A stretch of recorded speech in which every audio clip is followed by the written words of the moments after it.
Hvala lepa za vaš pozdrav, lep dober večer, tudi z te strani dvorane, vsem, ki ste se nocoj zbrali na pogovoru našo gostjo, gospod Rosvito Pesek, ki jo enkrat prisrčno pozdravljamo v naši sveti.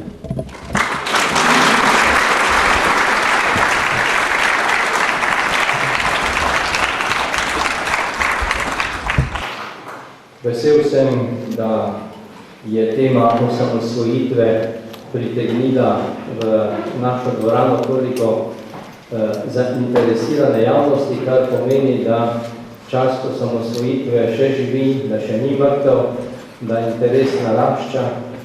En izmed namenov nocojšnjega večera, pa ne samo nocojšnjega, ampak tudi nekateri v prihodnje, je prav to, da bi tudi v naši ustanovi oživljali spomin na tiste stvari, za katere vemo, da so usodno vplivale na našo sedanjost in pa tudi na našo prihodnost.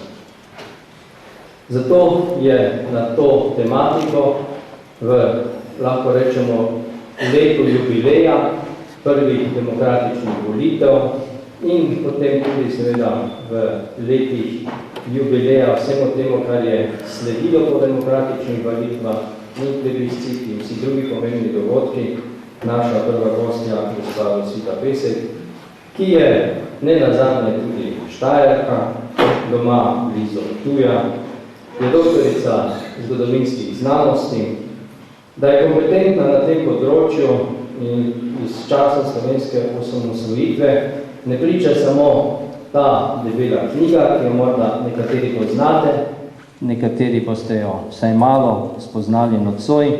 Če bo kdo želel, bo možno knjigo tudi po končanem pogovoru kupiti za 30 evrov zade v dvorani.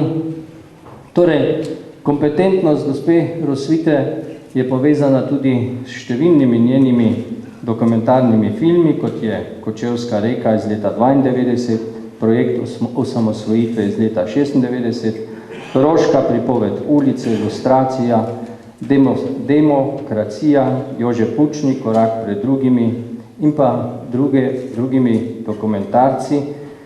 Hkrati pa seveda je znana tudi kot voditeljica trenutno Odmevov, sicer pa tudi drugih oddaj v preteklosti na televizija Slovenija.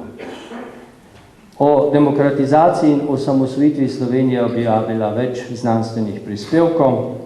Diplomirala je na nekdanji FSNP oziroma današnji FDV. Gospa Rosvita, prvo vprašanje ne bo nekoliko bolj osebno. In sicer v 90-ih letih ste bila pravzaprav rosno mlada, tako rekoč zelena novinarka in zanima me, najbrž tudi publiko, kako to, da je tema osamosvojitve postala ena izmed vaših glavnih tem. Ne nazadnje ste na FDV opravili tudi podiplomski študij, bolj iz naslova se da videti mednarodni odnosi, nazadnje ste pa pravzaprav pristala čisto v nacionalni zgodovini. Odkot ta razvoj in ta začetek? Najprej, dr. Štuhec, hvala lepa za to povabilo v Maribor. Spoštovano občinstvo, lepo pozdravljeni, še posebej lepo pozdravljeni moji sorodniki, ki so danes prišli in tudi nekaj iz naše fare jih vidim, tako da sem zelo vesela, da so tukaj. Kar pa zadeva mojega loka in razvoja, je pa nastal, bi skoraj da rekla, povsem slučajno. Ko sem šla na študij novinarstva, sem si predstavljala, da bom voditeljica na Valu 202. To se mi je zdelo nekaj zelo mogočnega. Potem sem končala študij in vmes že delala na Radiu Slovenija in potem pristala leta 1989 na televiziji Slovenija. Leto 1989, se boste pa vsi spomnili, pa je bilo leto, ko so nastale številne politične stranke pri nas. In v novinarstvu je tako, da tisti, ki so bili uveljavljeni, močni, starejši novinarji, so pokrivali pomembne politične organizacije, kot so bili takrat Zveza komunistov, Zveza socialistične mladine, Socialistična zveza delovnega ljudstva. Tisti, ki smo bili pa zelenci in začetniki, smo pa pokrivali te male strančice, za katere se še niti vedelo ni, ali bo iz njih kdaj kaj pomembnega nastalo ali ne. In tako sem spoznavala v glavnem ljudi, ki so na novo vstopali v politiko in glej srečo, ti novi ljudje so potem aprila leta 90 na volitvah zmagali. In potem sem tudi jaz imela predstavo, zdaj bom pa tudi jaz spremljala pomembne dogodke, ampak so rekli, ti si med novejšimi, ti bo še malo počakala, te, ki so zdaj zmagali na volitvah, bomo spremljali mi, ki smo etablirani in uveljavljeni novinari, ti boš pa lepo po stopničkah gradila svojo kariero, kot se v novinarstvo spodobi. In na nek način sem seveda presedela ure in ure na balkonu v skupščini Republike Slovenije, takrat, ko je nastajala slovenska država, še zmeraj hodila na številne sestanke v Poljče, v gostilno Urška in še kam drugam, imela stik s temi ljudmi, ki so mi zaupali, povedali več. In tako sem nekako, tako kot vi vsi drugi, ki ste to rojstvo Slovenije spremljali doma, jaz to spremljala nekoliko bolj od blizu. Potem sem dokončala magisterij in nekako je na televiziji Slovenija nastopil čas, ko me niso najbolj potrebovali. In ta čas sem izkoristila za to, da sem nekako uveljavila to svoje znanje, ki sem ga takrat leta 90 dobila in napisala ta doktorat. Knjiga je v bistvu doktorat objavljen v knjižni obliki in naredila še nekako to kljukico v moji karieri, da torej tisto, kar sem takrat videla in doživljala z svojimi očmi in ušesi, znam tudi popisati in nekoliko bolje razumeti. In to je bil tisti razvoj, ki mi je povzročil prvič veliko veselja, drugič pa, če je nastala slovenska država, je bil to zame pač en najlepših dogodkov in lepo je bilo biti zraven in z veseljem sem to opisala. Zato. Med tem, ko ste odgovarjali na to vprašanje, ste rekla, da je nastopil čas, ko vas niso potrebovali. Kaj je to bila tiha lustracija? Zato obstaja več izrazov, jaz sem uporabila enega takšnega lepega, nastopil je čas, ko me niso najbolj potrebovali in jaz sem ta čas poskušala čim bolj izkoristiti in se dokazati nekje drugje. Priporočam tudi drugim.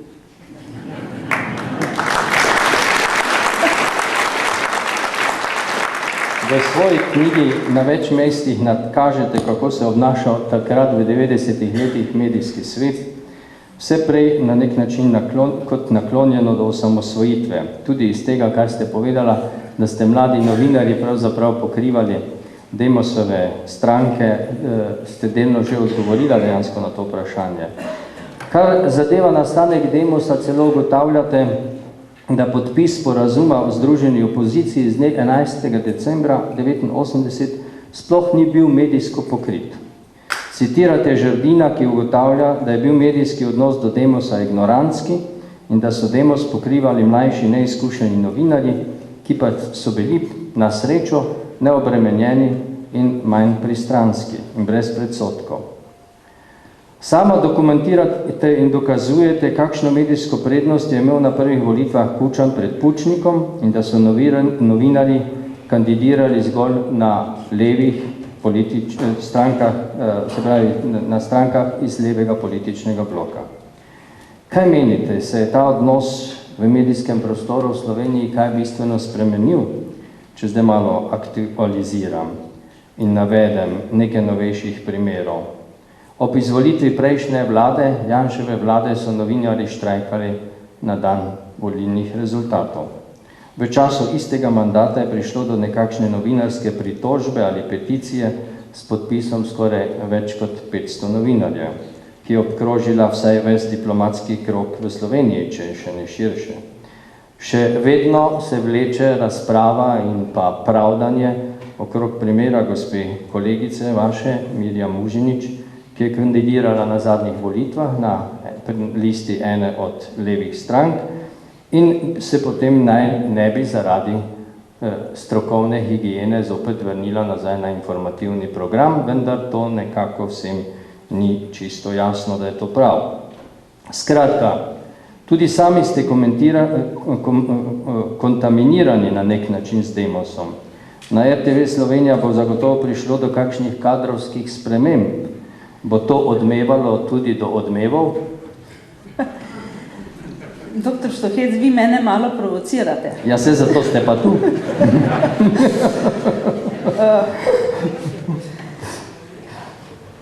Ja, novinarstvo, demos, demokratizacija, demokracija, novi mediji. Včasih velja, da tisti, ki smo znotraj enega poklica, lahko na svoj račun povemo več gorkih kot tisti, ki jih ne poznajo tako podrobno.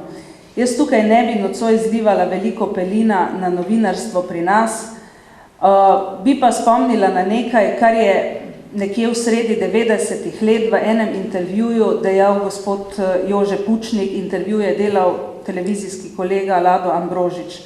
Takrat je dr. Pučnik dejal, veste, gospod Ambrožič, bil bi zelo srečen, če bi se tudi druge sfere naše družbe tako hitro spreminjale in pokazale toliko različnosti znotraj sebe, kot ste ga pokazali vi, novinarji v medijih.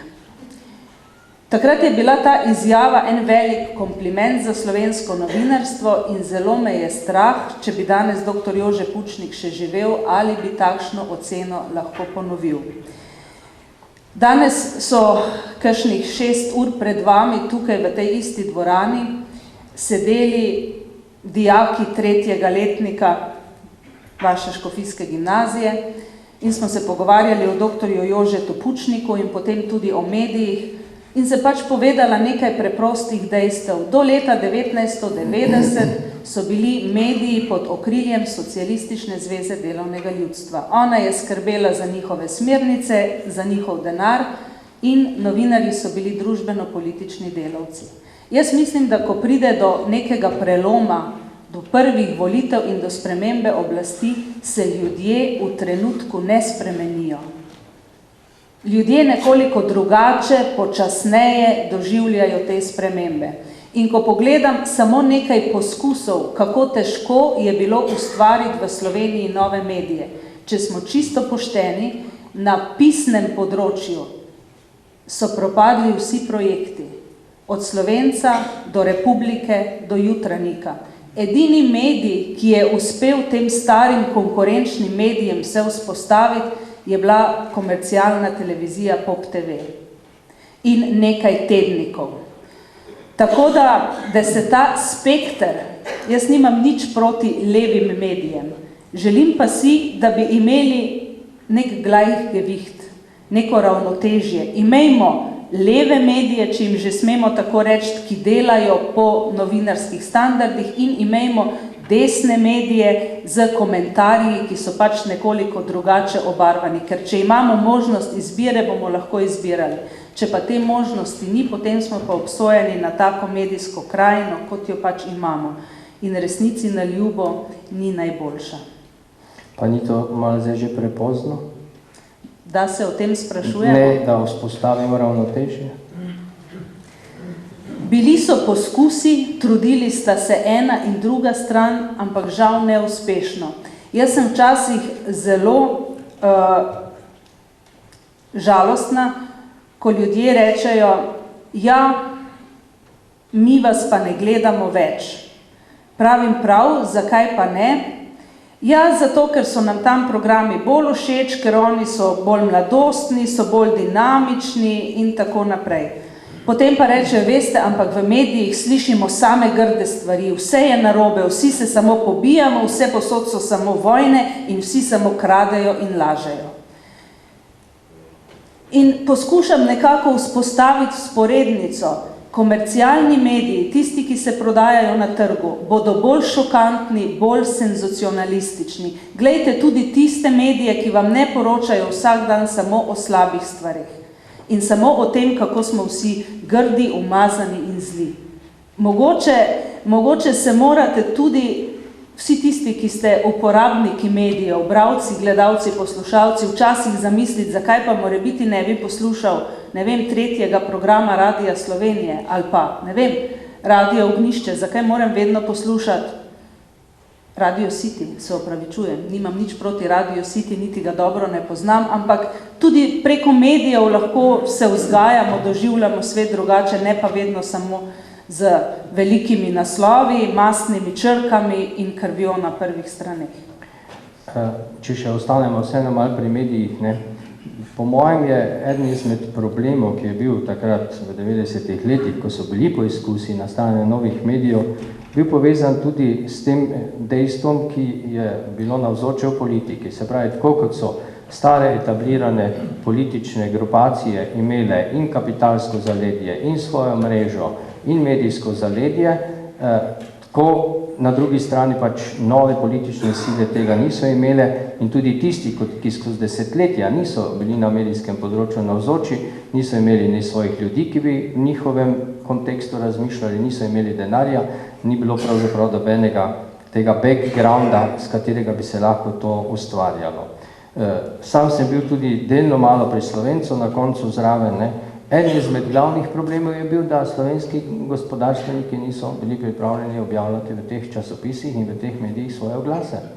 In brez oglasov pa vemo, da doben medij ne more obstati. Tako da tista dobra volja in pa nek voluntarizem, ki je bil na začetku, seveda ni dobil tudi dovolj suporta in strani gospodarstva in na drugi strani strani bralstva, ki je še naprej bralo Nedeljski dnevnik namesto Slovenca, pa si našel v trdih katoliških družinah, v kotu, pod radijem in pod bokcem družino in Nedeljski dnevnik. Tudi, ker Slovenci že izhajajo.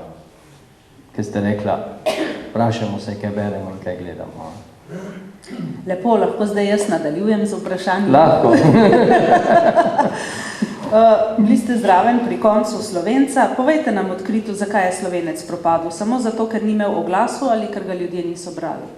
Ja, ni imel oglasov, ni imel na začetku dobre novinarske ekipe. Novinarska ekipa se je delala, ob nepravem času je izšel, kapitalsko je bil podcenjen na samem štartu in nazadnje seveda po vseh homatijah, ki so bile, je propadel po mojem tudi preprosto zaradi tega, ker se ni vedlo, kdo je tisti, ki ga sploh podpira. In zakaj ne dobimo novega Slovenca? Čakajte, zdaj pa se zmenba.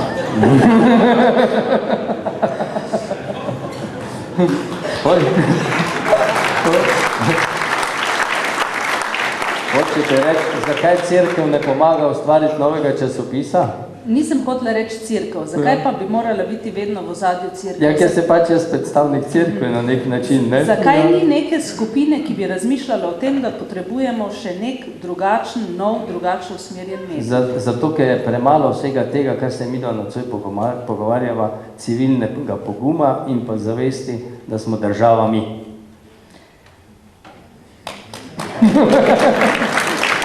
Dobro, gremo naprej na vašo knjigo.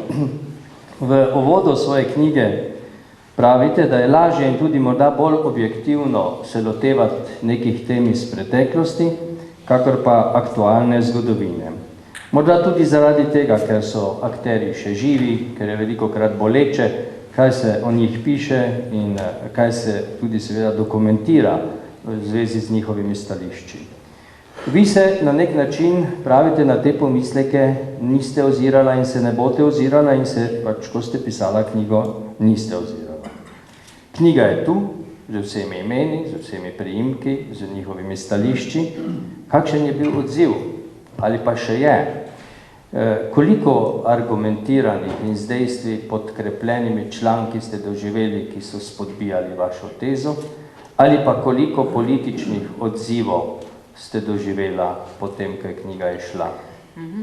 Bom začela tam, kjer se začne moj doktorat. Rekli smo pravzaprav že prej, sem omenila, da je knjiga samo nekoliko skrčen doktorat in opremljen z fotografijami. Doktorat sem zagovarjala na Filozofski fakulteti, mislim, da je bil kar lepo sprejet od članov komisije, potem sem se pa odločila in na Novi reviji je čez dobro leto in pol knjiga tudi izšla. Kritik pozitivnih ali negativnih je bilo praktično bolj malo, v glavnem zabeležka, da je knjiga izšla. Argumentiranega ugovora ali sploh ugovora in kakšnega pisma, ki bi spodbijal dejstva v knjigi, ni bilo pa nobenega. Zanimivo, ne? Zanimivo. Ja. Jaz si pač to razlagam tako, da v knjigo nisem vnašala nekih svojih globokih razmišljanj in svojega prepričanja, ampak tistega, kar kažejo dokumenti. In zgodovinske knjige so pač pisane tako, da pod črto spodaj piše, odkot so neki citati in neke besede vzeti, in če je to dokumentirano, pač danes človek težko reče, tega nisem rekel, če o tem obstaja televizijski posnetek. Ja. Če še malo ostaneva pri tej temi zgodovine, po svoje je ta zgodovina v Sloveniji en križ. Zato, ker je seveda bila tako in drugače uporabljena in instrumentalizirana. Zanimivo je, da je vaš mentor dr. Repe, ki vsekakor velja vse tako nasplošno, uradno, na nek način za zgodovinarja, ki bolj ali manj zastopa teze, ki so v prid levi politični opciji na Slovenskem. Recimo, če se ne motim in če mu ne delam krivice, nekako on skozi svoje razmišljanje skuša utemeljevati tezo, da je jugoslovanski komunizem vendarle bil pomembno drugačen kakor sovjetski.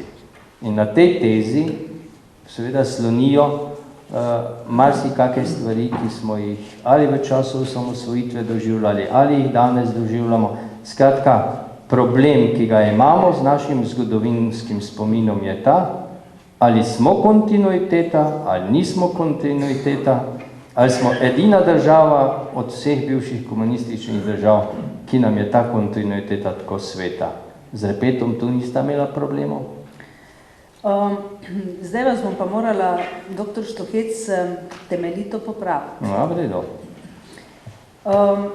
Resnica je ta, da sem poskušala enako temo z zelo podobnim naslovom in enak doktorat pripravljati na moji fakulteti, kjer sem do takrat diplomirala in magistrirala. Pa pri teh poskusih nisem bila uspešna. Pod svoje okrilje in z idejo, ki sem jo imela in ki je danes v tej knjigi, me je sprejel dr. Repe. Podprl, napisala sem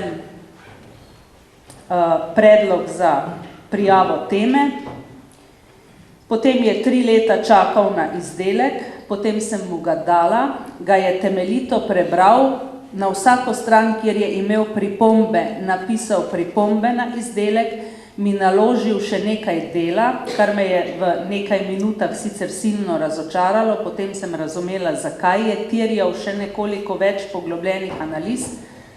In potem moje pripombe z veliko volje in želje, seveda sem dopolnila doktorsko nalogo in že na začetku sva se sporazumela o enem. Jaz to področje dokaj dobro poznam. Pričakujem, da ga boš ti spoznala bolje. Mene tvoji komentarji in tvoja stališča ne zanimajo. Piši tako, kot želiš. Ampak dejstva v knjigi in literatura in citati pa morajo štimati.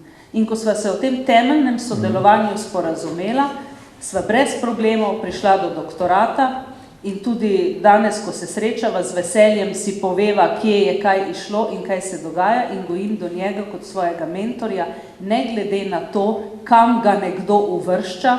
Jaz moram reči tudi, jaz nisem vsem všeč in tega se zelo zavedam. Se spoštujeva, ker sva na nekih izhodiščih, ki znanosti pritičajo, lepo sodelovala in to je vse, kar lahko rečem. Se pravi, visoka strokovna korektnost je bila med vama. Tako je. No, v redu.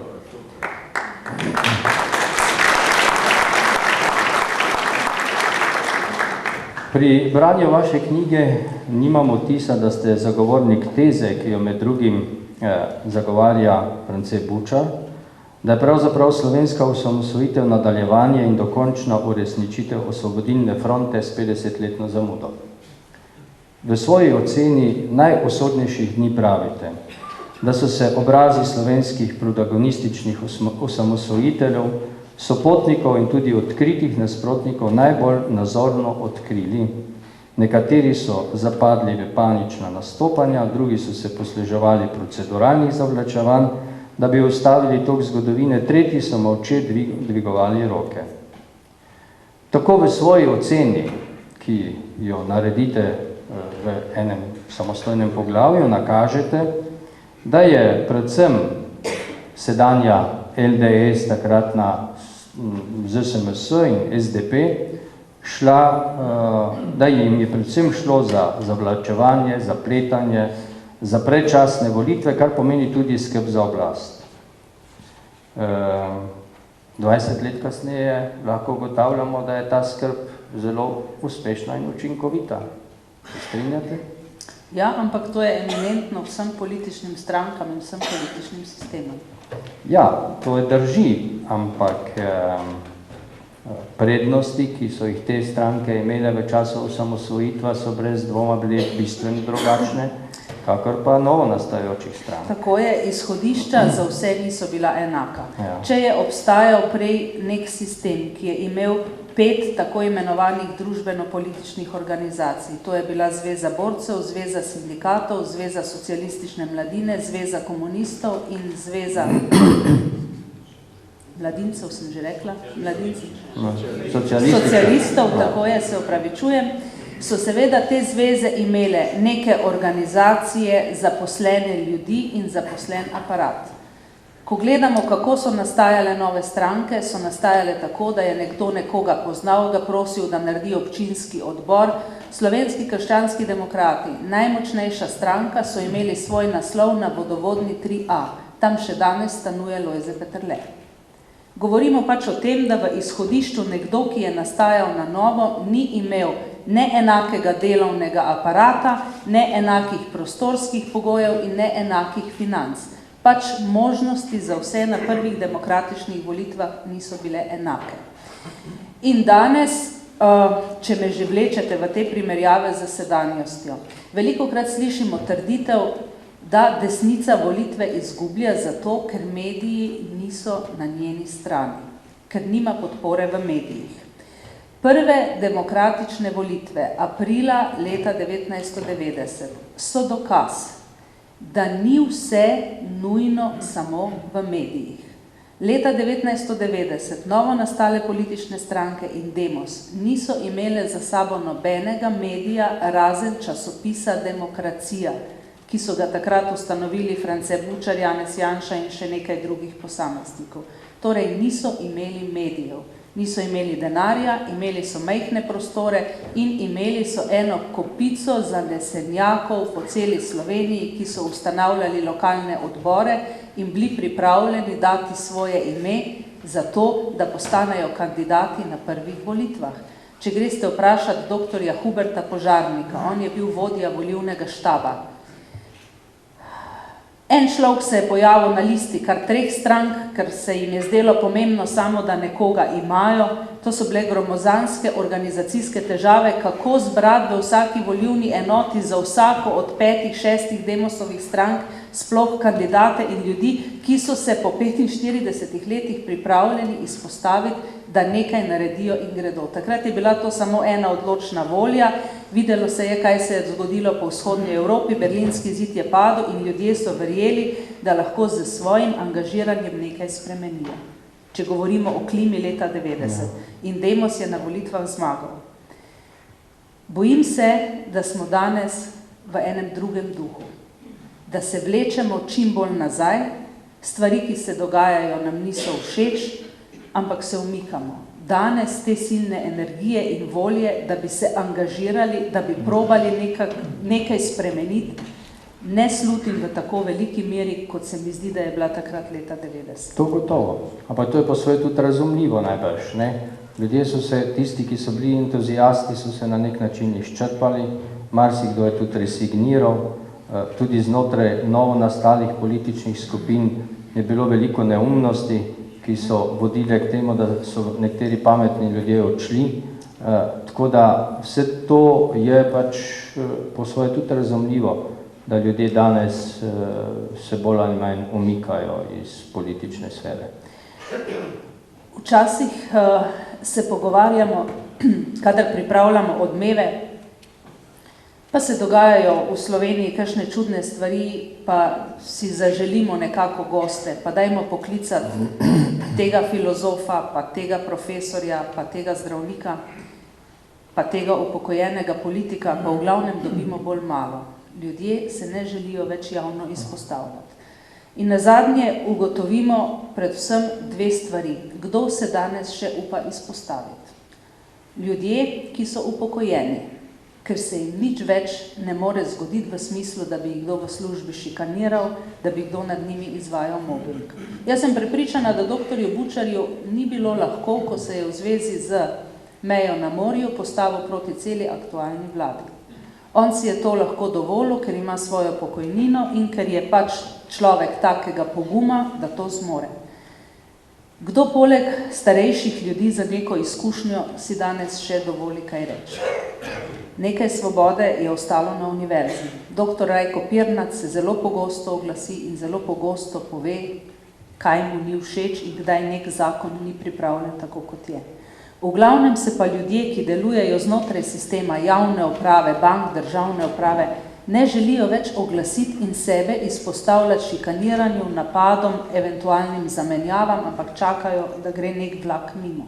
Pa to pomeni, da je duh časa katastrofalen, da se vračamo v 80. leta prejšnjega stoletja. Majčken se velja nad tem zamisliti, ja. Ostaviva še se pri odboru za varstvo človekovih pravic, ki ga je vodil Bavčar. Navajate namreč zanimivo Kučanovo stališče nekaj dni po nastanku odbora, citiram, da v njem deluje tudi aktivna skupina komunistov, ki zaenkrat drži ta odbor. To je Kučanov citat, ne vaš, ne? Odbor je bil nekakšna moderna varianta Osvobodilne fronte, v kateri so bili vsi, tudi predstavnik cerkve, sedanji Račkov Stres, takrat v imenu Komisije pravičnosti in mir.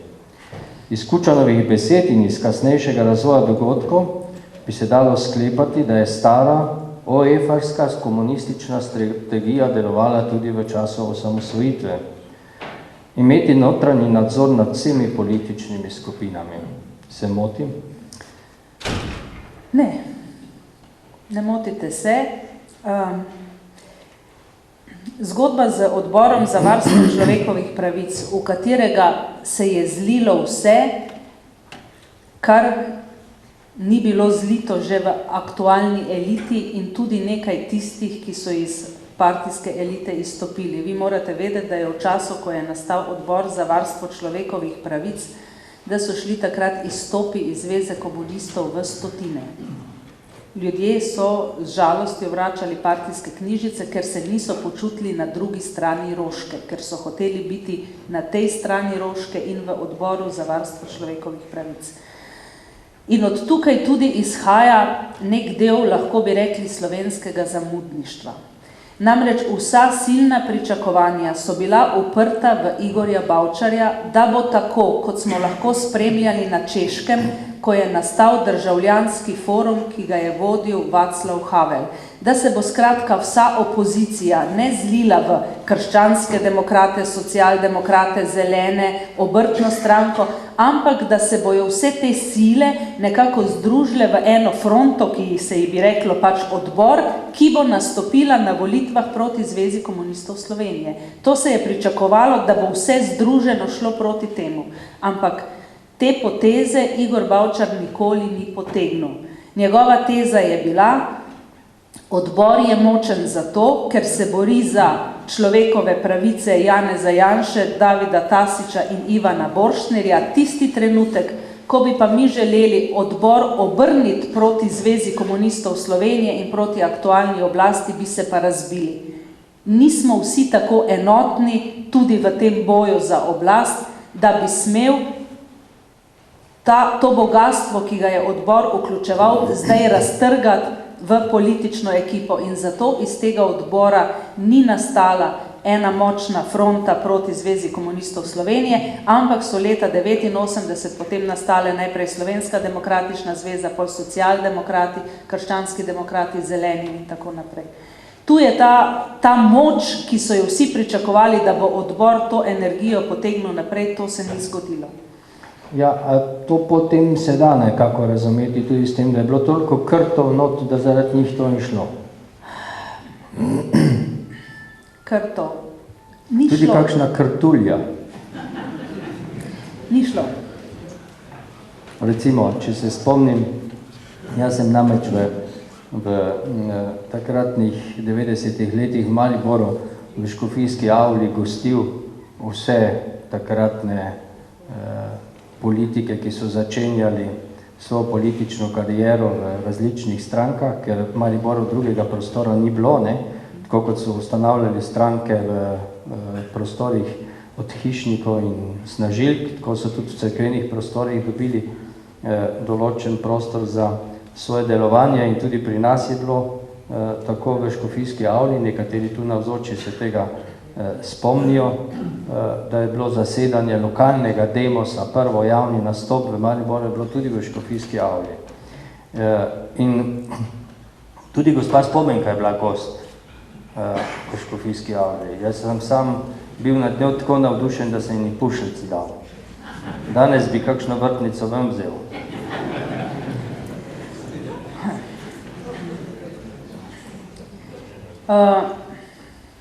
O gospe Spomenki in njenem političnem delovanju do danes lahko imamo zelo različne poglede in tudi zelo kritične poglede. Ampak gospe Spomenki Hribar se do slovenske osamosvojitve ne da očitati niti ene stvari. V smislu, da ne bi bila nacionalno zavedna, da si ne bi v resnici prizadevala za spravo in da ni naredila vse, da se je ta projekt slovenske osamosvojitve peljal naprej. Ena od najbolj usodnih stvari v postopku slovenskega osamosvajanja je bilo odločanje o plebiscitu.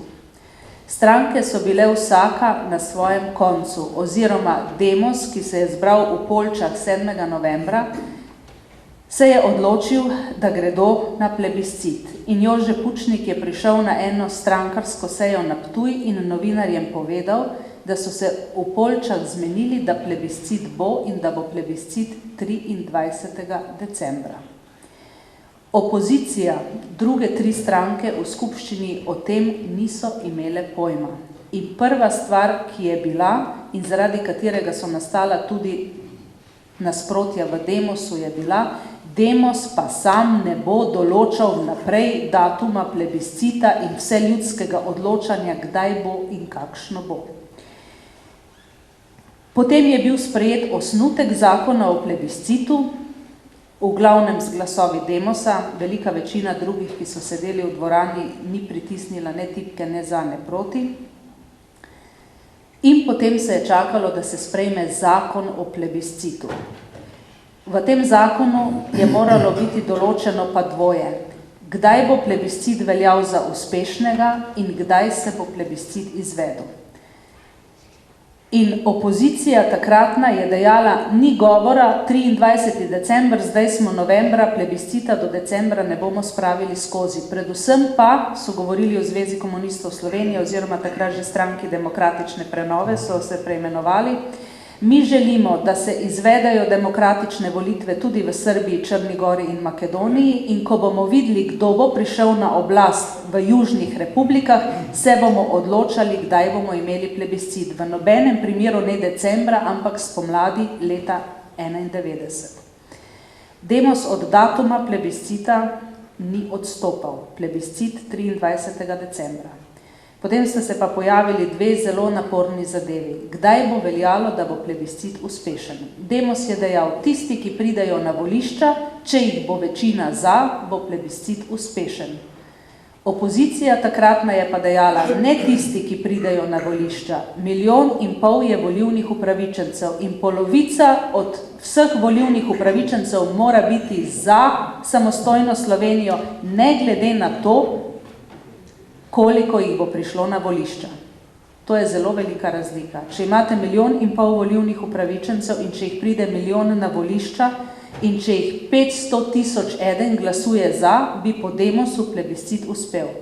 Po mnenju opozicije pa plebiscit uspe, če glasuje polovica vseh volilnih upravičencev, ne glede na to, koliko jih pride. Torej 750 000 plus 1 jih more glasovati za, da plebiscit uspe.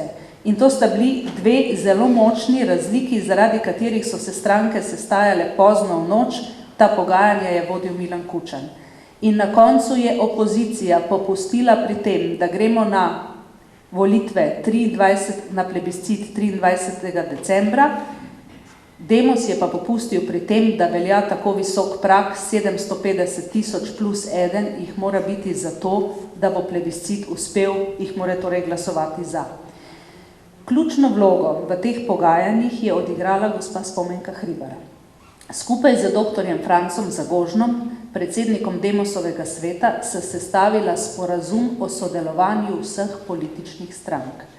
To je ena od bolj svetlih točk v naši strankarski zgodovini.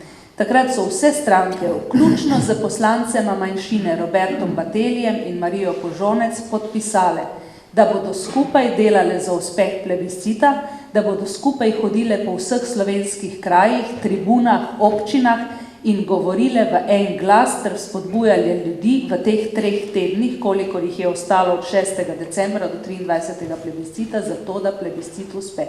Spomenka Hribar nikoli te svoje vloge ni poudarjala, ampak zasluga je njena in ta zasluga je zelo velika. Letos je oziroma bo obletnica prvih demokratičnih volitev.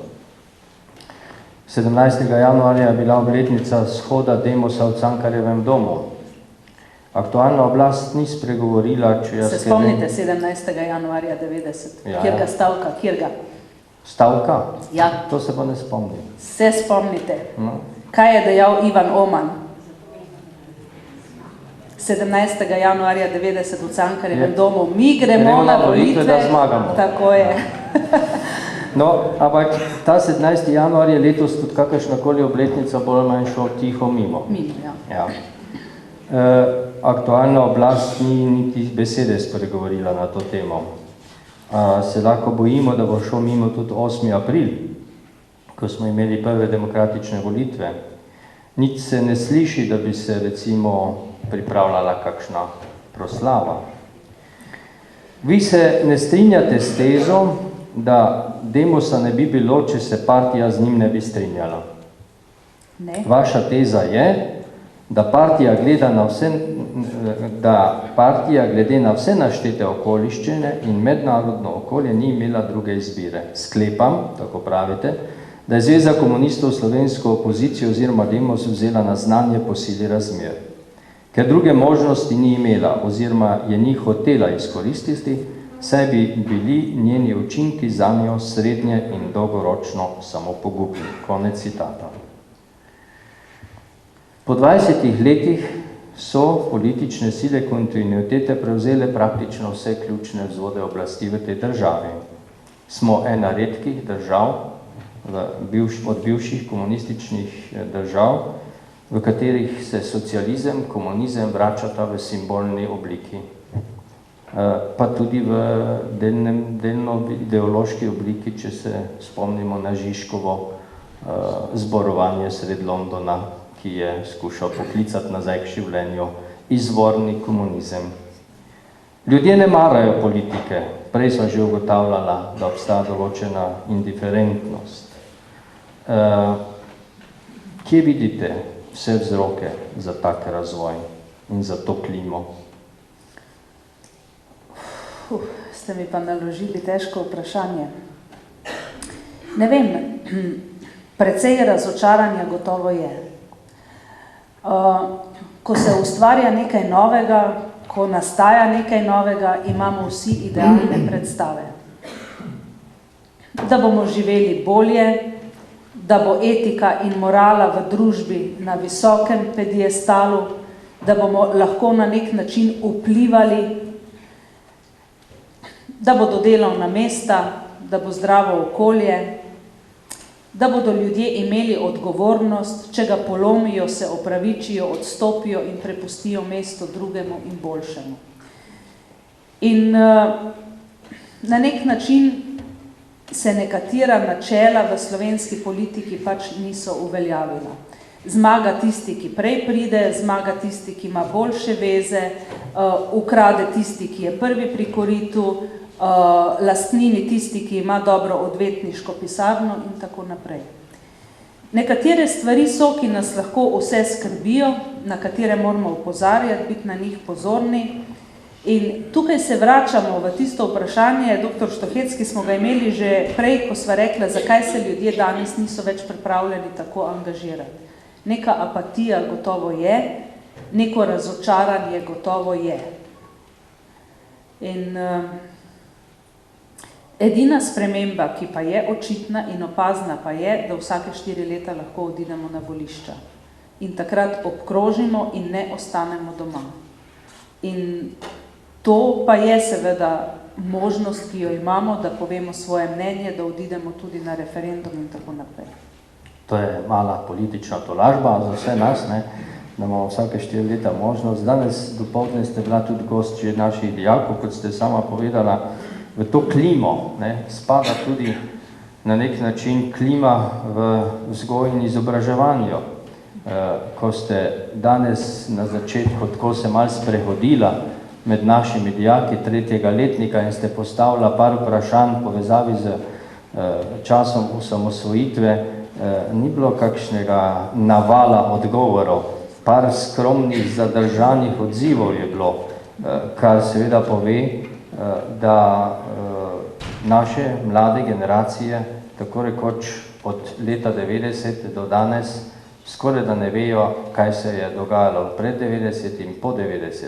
Skratka, zgodovinski spomin je en resen problem v slovenski zavesti. Zgodovinski spomin je resen problem, tisto, kar je pa bolj resen problem, je pa to, da ne znamo ovrednotiti nekaterih stvari, ki smo jih mi sami doživljali, da jih ne znamo prenesti na naše otroke. Slovenska država in njeno nastajanje je stara 20-25 let. Te stvari, ko sem se danes pogovarjala z dijaki, so opisane v zadnjem letniku in slovenski državi, osamosvojitvi in pojavu političnih strank sta namenjeni 2 šolski uri. V katerokoli zahodnoevropsko državo boste prišli, bodo verjetno dijaki, gimnazijci najprej izvedeli, kdo smo, kako smo nastali, kakšne so naše korenine in kam segamo. Ne moremo vedno zgodovine začeti v Grčiji, vsaj po moje ne. In neke osnove verjetno sodijo na začetek učbenika in ne na njegov konec. Dokler pač je v šolah tako. Jaz sem bila zelo presenečena na nek način, ker ste me najprej, dr. Štuhec, povprašali o tem, ali bi prišla na pogovor o osamosvojitvi Slovenije k dijakom. Potem sem izvedela, da bodo drugo leto reveži imeli slovensko osamosvojitev za maturo. Zelo sem vesela, da ste me povabili zato, ker če je že v učbenikih sicer namenjeno tako malo prostora, ste vsej vašim dijakom omogočili, da smo se ob nekem filmu, ki so si ga pogledali, o tem pogovorili. Ampak večina drugih srednješolcev te možnosti nima. A to je prvi nastop v kakšni šoli za vas, potem, ko je šla knjiga? Ja. Prvi. Bravo mi.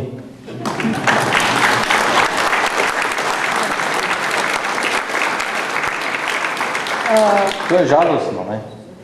To je zelo žalostno. To je žalostno. Hotela sem pa še nekaj drugega, ker je tu tako lepo številno občinstvo nekaj drugega povedati. Tako kot moramo svojim otrokom nekatere stvari doprinesti sami in se ne zanašati na to, da jih bodo tega naučili v vrtcu, osnovni ali srednji šoli, se mi zdi, da jim moramo povedati tudi nekaj o slovenski državi. Vi vsi ste v glavnem spremljali njen nastanek, pa povejte svojim otrokom, kako ste odšli na plebiscit, kako ste odšli na glasovanje na prvih demokratičnih volitvah in pač do takrat, dokler se šolski sistem ne vzpostavi za nekimi večjimi urami, ki bi jih namenil temu, smo pač starši tisti vzgojitelji. In pač moramo mi povedati, prinesti domov kakšno knjigo in jim nekatere stvari pač pojasniti. Jaz moram reči, da ko ste me na začetku vprašali, zakaj od novinarstva na slovensko osamosvojitev. Pa če je kakšna lepa stvar, ki smo jo mi v zgodovini doživeli, ne more biti lepše stvari, kot je nastanek slovenske države, če smo ponosni na to, da smo Slovenci. In kadar gledam katerikoli odlomek iz slovenske zgodovine, se mi zdi, da ni lepšega prizora od tistega, ko se je pred tisto temno skupščino v Ljubljani zvijala jugoslovanska zastava in se potegnila tista lepa, svilena slovenska zastava. Pa to je nek trenutek v naši zgodovini, ki ga more poznati otrok v vrtcu za sliko ali pa osnovnošolec v osnovni šoli, če ne, mu pa doma pokažite. Povejte mu, tako smo nastali.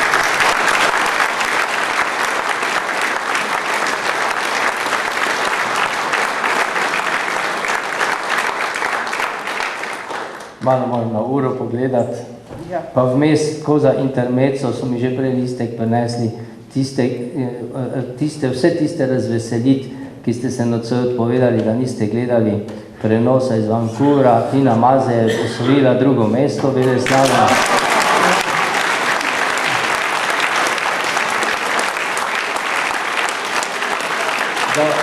Zaostala je pa samo 4 sekunde za prvo.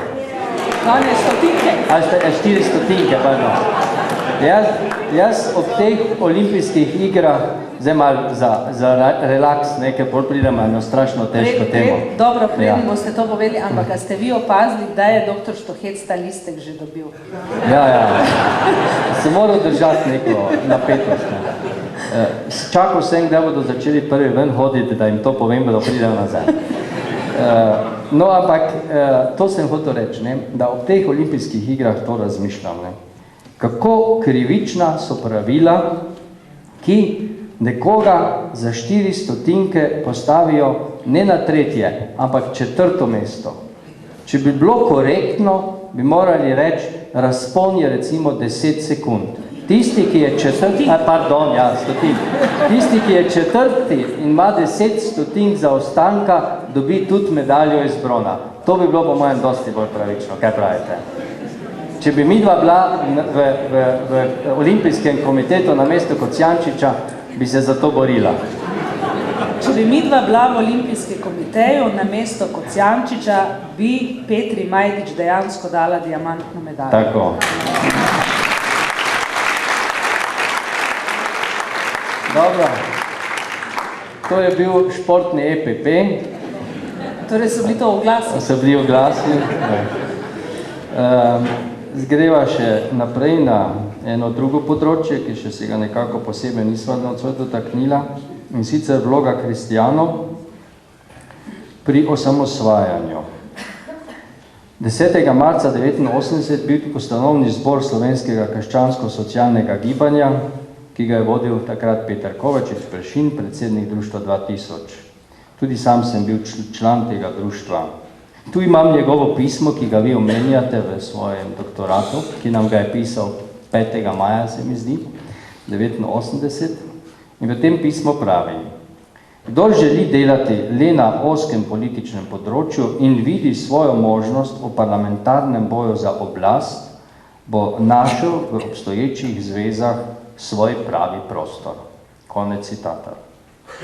Kot sam vem, večina članov tega gibanja in pa društva 2000 smo bili proti taki tezi, ki jo je zastopal Kovačič, in večina članov, potem laikih, jaz se potem tam nisem več udeleževal sestankov in nisem bil več aktiven, se je odločila za ustanovitev politične stranke.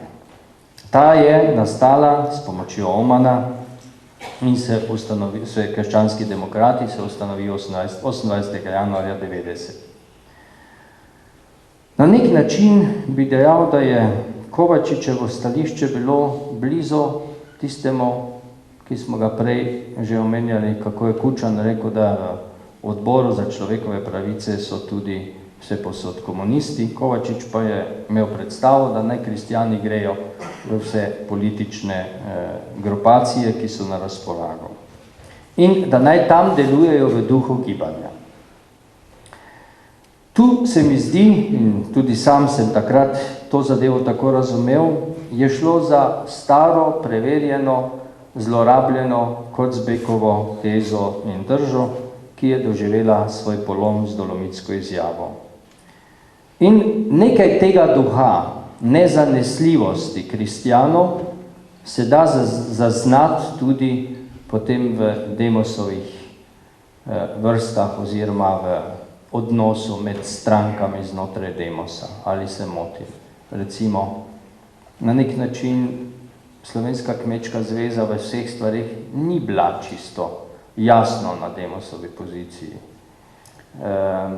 Med slovenskimi krščanskimi demokrati so kasneje bili tudi ljudje, ki so se zelo jasno recimo postavili v nekaterih kasnejših dogodkih proti ljudem iz iste politične grupacije Demosove in tako naprej. Tako da, je tu neke te nezanesljivosti pri kristjanih? Ne. Ni? Samoti? Fakt fajn. Ja. Tukaj smo pravzaprav pri vprašanju, zakaj je Demos razpadel, če smo čisto pošteni. Tudi.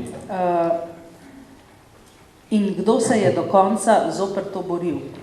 Do konca so se zoper to borili krščanski demokrati in Slovenska ljudska stranka.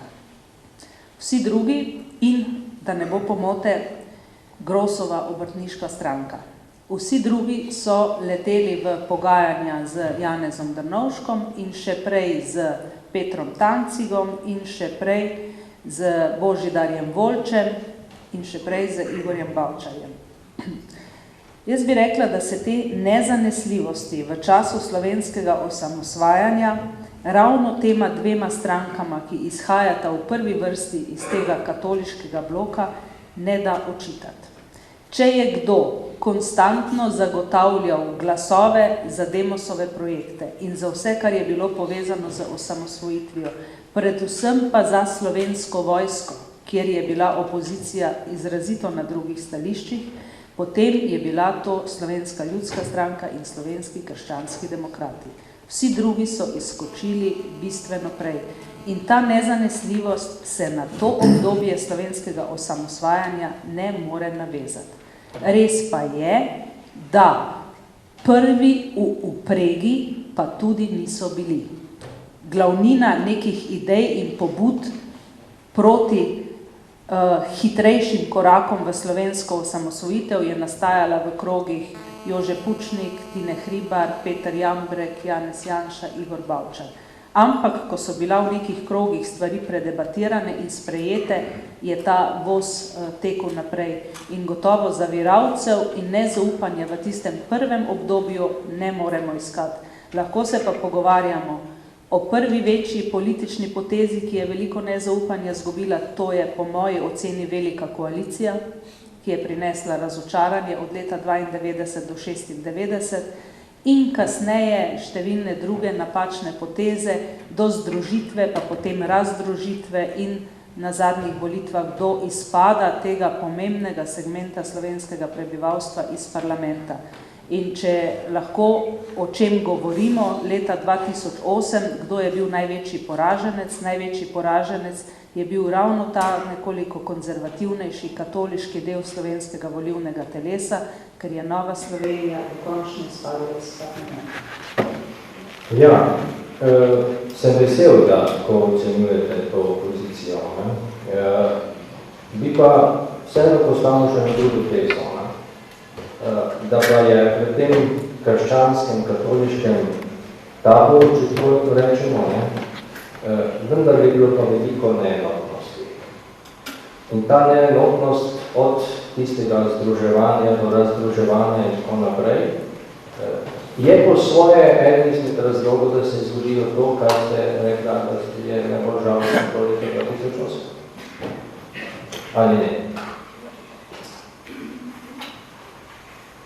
Pa ni ta neenotnost celo, če malo sežemo nazaj, problem časa. Druge svetovne vojne, med vojno. Jaz bi vas spomnila na tisto, kar piše, mislim, da na strani 136 v knjigi. Povedal je pa to eden vidnejših slovenskih katoliških intelektualcev, dr. Andrej Capuder. Dr. Andrej Capuder je nekje v enem od svojih zapisov napisal: na katoličane oziroma na kristjane se nenehno pozablja. Vsi se kitijo po prsi, kdaj so napisali prvi program, kdaj je išla 57. številka Nove revije, kdaj je bila litostrojska stavka. Nas, kristjanov, se pa nihče ne spomni. Tudi mi smo imeli svoje mučenike, imeli smo svoje procese, tudi nam so ubijali in zapirali duhovnike. Tudi mi smo imeli svojo disidenco in tudi mi smo gojili svoje uporništvo. In v slovenski zgodovini nismo bili zamudniki. Temu dodajam, res pa je, da niso bili tako zelo izpostavljeni, razvpiti in na očeh cele Slovenije kot marsikateri drugi proces. Da pa so vsi ti postopki nekega uporništva in zavedanja tudi znotraj katolikov tekli, tega se pa ne da spodbijati. No, tu ste me zdaj malo že prehitela, ker sem imel prav to tezo, ki ste jo zdaj razvila kot vprašanje v zvezi z vlogo kristjanov in pa tudi katoliške cerkve v času pred osamosvojitvijo. Vi ste naštela zdaj že vrsto, recimo, in posameznikov pomembnih in tako naprej. Praktično lahko rečemo, da od konca druge svetovne vojne tisti del krščanske skupnosti, ki je ostal v Sloveniji, predstavlja tako rekoč referenčno točko, v odnosu do katere se je vedno znova postavljal pod vprašaj totalitarni družbeni sistem. Če začnemo s Kocbekom leta 1952, če nadaljujemo v 60-ih letih z mlajšo generacijo teologov, ki se spustijo v debato z marksisti, recimo še posebej Strejs-Kerševan, recimo v tistem obdobju. Če vzamemo Rebula, ki skupaj s Pahorjem 75. leta objavijo intervju s Kocbekom in razkrijejo poboje med vojno. In tako naprej. Potem recimo posebej še, jaz vidim tu velik doprinos teološkega tečaja, ki je od leta 70 naprej, na katerem smo imeli prave javne, politične, demokratične tribune v 80-ih letih, ne v 90-ih, v 80-ih letih. Jaz sem sam študiral v Ljubljani od leta 75 do 79, v tistem času smo imeli prave demokratične politične tribune na teološki fakulteti. In to je res, kar pravite. Ves čas pri vseh teh predpripravah na osamosvojitev se dejansko to na nek način spregleduje. Zdaj, morda tu ne bova čist prišla na skupni imenovalec, ampak recimo to dejstvo me nekako navezuje na problem, ki ga Tine Hribar neprestano lansira v duhu teze, da pravzaprav partija pa katoliška cerkev, to sta dve sporedni, enakovredni strukturi. In ta primerjava med partijo in katoliško cerkvijo potem velikokrat pri njem tudi povzroči neko neopravičeno in neutemeljeno kritiko aktualne situacije v katoliški cerkvi.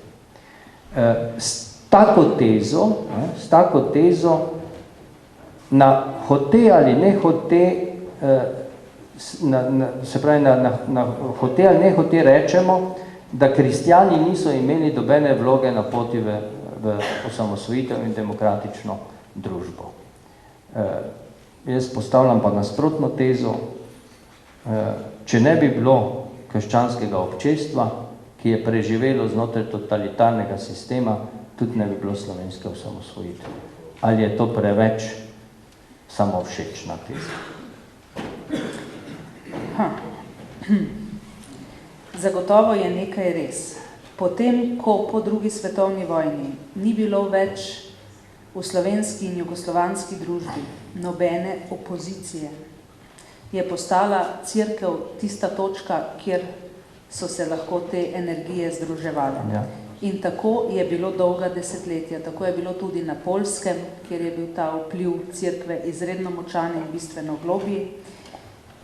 Ampak vendarle, za tisti preboj, ki je bil potreben, je pa bila zgolj in samo katoliška cerkev, po moji skromni oceni, vendarle premalo. Sigurno. Kadar se rušijo tako velike skale, kot je komunistični sistem, je potrebno več buldožerjev, da lahko te skale zruši. Pomembni so intelektualci, ki so jih pometali z fakultet, pa so dvignili svoj glas in so rekli ne. Pomemben je odbor, ki je vzpostavil neko civilni pogum, da so ljudje upali stati na roško in žvižgati in trobiti in reči, ne, tukaj je meja, ko se borimo za slovenski jezik in za naše fante, ki so not. Pomembni so katoliki, pomembni so programi, pomemben je dr. Jože Pučnik, ki je prišel in je rekel, ne, gospod Bučar mi je to enkrat pripovedoval, je rekel, srečal sem Jožeta Pučnika pri pošti, pa modrujeva, kako bo ta komunizem propadel, pa Pučnik pravi, nič ne bo propadel, če mi ne bomo vzpostavili struktur. In Bučar pravi, kaj misliš? Je rekel, organizirati se moramo, stranke moramo vzpostaviti, organizacije, da se nas bo slišalo, samo ti in samo jaz sva premalo, moramo dobiti podporo. In jaz mislim, da je tukaj bilo več rek, ki so potem prišla do nekega sotočja, gotovo je ena od pomembnih rek, so tudi katoličani, ne pa zgolj, toliko bi vas popravila, zato da se je ta preboj naredil. Nisem tako mislila, da so zgolj, ne, sploh ne, v tej zadnji fazi, absolutno ne, se zelo strinjam s to tezo, da tisti, ki so ta preboj naredili, je gotovo bil Pučnik, so bili nekateri ljudje, recimo, ki spadajo, rečemo temu, bolj liberalni kulturni prostori, ne v katoliški kulturni prostor, ampak tako, kot ste tudi prej rekla, ne, tako krščanski demokrati kot Slovenska ljudska stranka, oziroma volilno telo teh dveh strank, ne,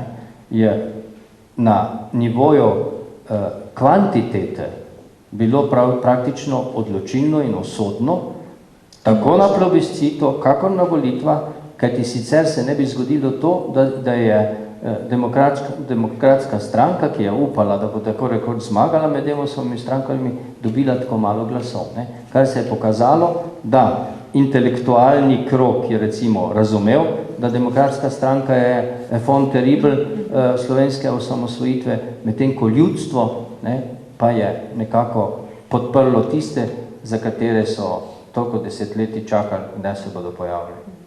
In to, da se vrneva na tisto tezo odprej, brez velikih in dragih volilnih kampanj. Krščanskih demokratov nam v medijih pred aprilom 90 skoraj da ni bilo čutiti. Oni so delali na terenu, vzpostavljali so svoje mreže in to uspešno. In enako velja za ljudsko stranko oziroma Slovensko kmečko zvezo, ki je pač skozi kmečki štrajk, pa zadruge, pa še z marsičem drugim nekako postavljala svojo mrežo in bila prva. Ne? Tako počasi bi jaz najin dialog pripeljal k koncu, pa bi vas za konec še vprašal,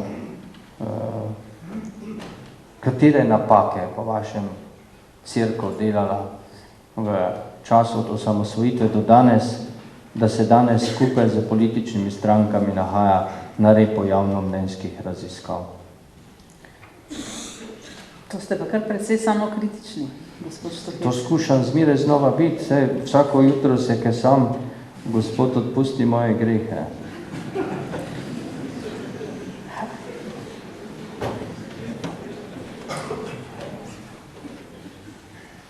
Jaz mislim, da se je cerkev tudi po letu 1990 preveč bala. Cerkev vedno, kadar kakšno stvar pove, se ji pove, naj se ne vpleta v volilno kampanjo, naj se ne vpleta v državniške zadeve in se jo skratka zmeraj znova utišuje. Ne vem, cerkev je zelo pomembna družbena struktura in lahko svoje mnenje pove tako o najnovejših aferah, če smemo tako reči, tem žalostnim zgodbam, ki jih poslušamo, kot jih lahko pove, kaj si misli o političnem sistemu, kot jih lahko pove, kaj si misli o tej krizi, v duhu svojega poslanstva in tistega, kar pač lahko za to naredi. In jaz mislim, da je imela možnosti, da bi postavila v slovenski družbi, ki se je takrat nekako spostavljala na novo, neke nove standarde, da reče, tukaj smo in bomo se oglašali. Mi ne vstopamo kot inštitucija v politiko, želimo pa, da se neke stvari v slovenski družbi uredijo, da nismo več tisti grdi raček, ki se nam očita ne vem kaj vse. Moram pa reči, da je tudi zelo z lahkoto padla na nekaterih vprašanjih, ki se ji niso obnesla. Recimo vprašanje denacionalizacije. Ni se znala boriti. Naenkrat smo začeli vsi govoriti o tem, kako cerkev hoče vse nazaj, ti postopki so trajali desetletja, pa marsikateri še danes niso zaključeni.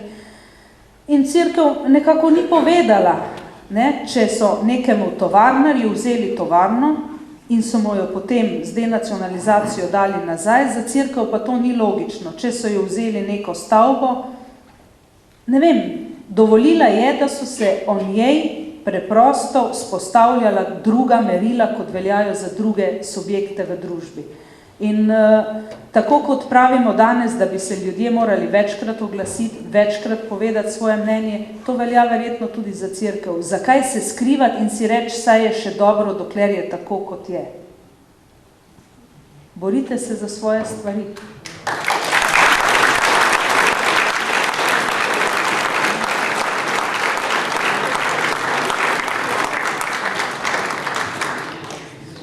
In glede na to, da tukaj nekih večjih premikov ni bilo mogoče pokazati, je bilo potrebno slovenskim volivcem povedati, da Demos in Demosova vlada ostajata trdno odločena, da se slovenska osamosvojitev in slovenska neodvisnost tudi uveljavi. Jože Pučnik. S tem citatom želim zaključiti ta del najnega pogovora.